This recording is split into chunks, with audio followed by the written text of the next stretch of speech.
नमस्कार दोस्तों, स्वागत है आप सभी का दोस्तों भारतीय रेलवे में। अंग्रेज़ों के शासन के पश्चात आज़ादी प्राप्त हुई, उसके बाद में काफ़ी रेलवे लाइनों का विस्तार हुआ, लेकिन यह गति 2014 के बाद में प्रत्याशित रूप से बढ़ी, जिसमें कि कई रेलवे रूटों का विस्तार हुआ, आमान परिवर्तन कार्य हुआ तथा दोहरीकरण सहित डीएफसी कॉरिडोर का विकास हुआ, जिससे कि मालगाड़ियों को चलाने के लिए सेपरेट रेल पथ प्राप्त हुआ।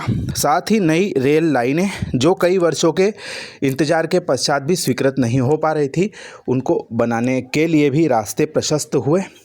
इसी कड़ी में एटा कासगंज रेलवे लाइन का निर्माण कार्य जो स्वीकृत होकर उस पर भूमि अधिग्रहण करने की प्रक्रिया लगभग पूरी की जा रही है और अब ज़मीनों को रेलवे के द्वारा अवाप्त किया जाएगा।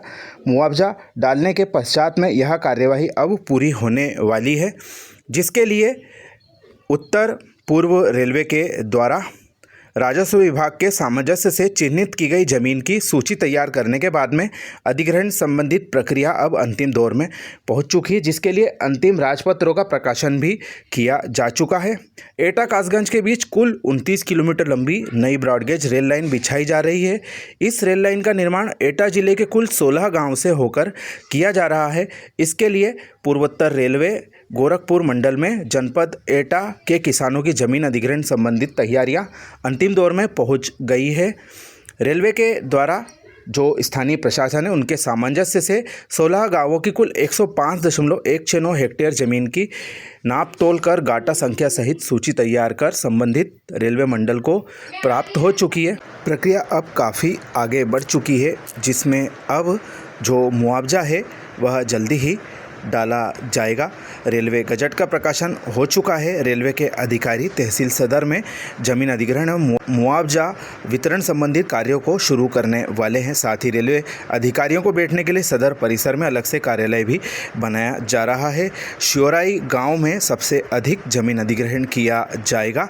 वहीं इसके बाद में बाकी के सारे गाँवों में जो 16 गाँव हैं, उनमें अधिग्रहण की अलग अलग मात्रा देखने में आ रही है। सबसे पहले बात करें तो न्योराई गांव में 5.4252 हेक्टेयर ज़मीन, नगला फरीद में 6.8933 हेक्टेयर ज़मीन, एटा देहात में 5.6544 हेक्टेयर ज़मीन, अचलपुर में 14.0325 हेक्टेयर ज़मीन, बुरहानाबाद में 4.9156 ज़मीन, हिम्मतनगर बझेरा में 10.176 हेक्टेयर ज़मीन, बड़ौली में 3.156 हेक्टेयर ज़मीन, रार पट्टी में 4.498 हेक्टेयर ज़मीन, रसूलपुर गादुड़ी में 11.173 हेक्टेयर ज़मीन, मोहम्मदपुर में 1.602 हेक्टेयर ज़मीन, नगला श्याम में 7.790 हेक्टेयर ज़मीन, नगला किसिया में 3.707 हेक्टेयर ज़मीन, गोबरा में 3.475 हेक्टेयर ज़मीन, यादगारपुर में 1.4451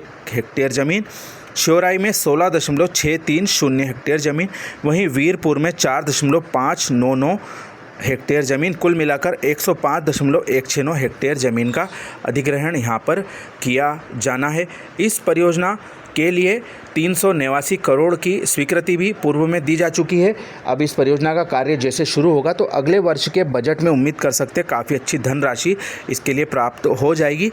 इस बारे में क्षेत्रीय सांसद श्री मुकेश राजपूत जी के द्वारा भी लगातार प्रयास किए गए, जिसका नतीजा यह है कि अब यह जो कार्य है अपने अंजाम की ओर पहुंचने वाला है। इस रेल लाइन के पूरा होने से फिरोजाबाद टूंडला एटा रेल लाइन कासगंज सोरो शुकर क्षेत्र उझानी बरेली सिटी पीलीभीत होते हुए टनकपुर उत्तराखंड से सीधे जुड़ जाएगी। फिरोजाबाद जनपद के रेल यात्रियों का पहाड़ों पर पहुंचना आसान हो जाएगा। तो काफ़ी महत्वपूर्ण रेल लाइन अब बनने की ओर अग्रसर हो रही है और इसकी आगे भी हम जानकारी समय समय पर आप सभी के लाएंगे, इसलिए हमारे चैनल के साथ में जुड़े रहें। आप सभी का धन्यवाद।